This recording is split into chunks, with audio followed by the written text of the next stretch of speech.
Jacques Legros, qui a récemment fait ses adieux au JT de TF1 après 26 ans de bons et loyaux services, mène désormais un quotidien plus tranquille dans sa maison près de la mer en Corse. Invité sur le plateau de l'émission Estelle à midi sur RMC, le journaliste de 74 ans s'est exprimé sur le débat qui enflamme la toile depuis le début du conclave sur les retraites initié par François Bayrou, il y a quelques mois.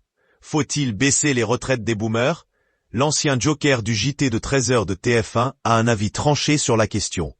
Le sujet continue d'enflammer la société française. Les retraités sont-ils trop gâtés avec leur pension mensuelle, le tout au détriment des actifs ?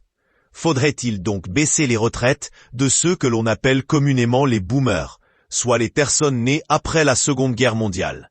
Rappelons que selon le rapport annuel de la DREES, la retraite moyenne en France est de 1626 € brut mensuels. Je n'aime pas le système de punition, que ce soit pour les retraites ou pour l'environnement. Je pense que tout ce qui est punitif ne va pas dans le bon sens, et je vous ferai remarquer que je n'ai pas fait exprès de naître en 1951. Je ne me suis pas fait tout seul, et si je suis né à cette date, je n'en suis pas coupable, a répondu avec aplomb Jacques Legros, dans l'émission d'Estelle Denis. Le journaliste, lui, a bénéficié du cumul emploi-retraite pendant plus d'une dizaine d'années. Le présentateur, qui a débuté sa carrière après le baccalauréat dans le journal La Tribune des Nations, a rappelé que la génération de boomers avait dû composer avec un contexte particulier.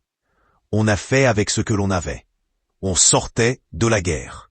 Il a fallu tout reconstruire, il y a eu un gros effort pour remettre la France d'aplomb, et ce n'était pas une mince affaire.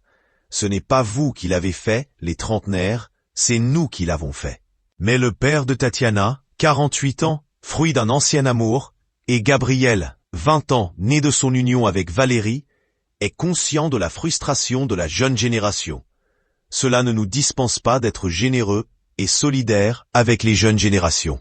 Mes enfants sont les premiers concernés, et je le comprends très bien. En même temps, ils sont un peu découragés quand ils voient ce qui se passe à tous les niveaux. Que ce soit en politique, sur un plan fiscal, on est tous matraqués.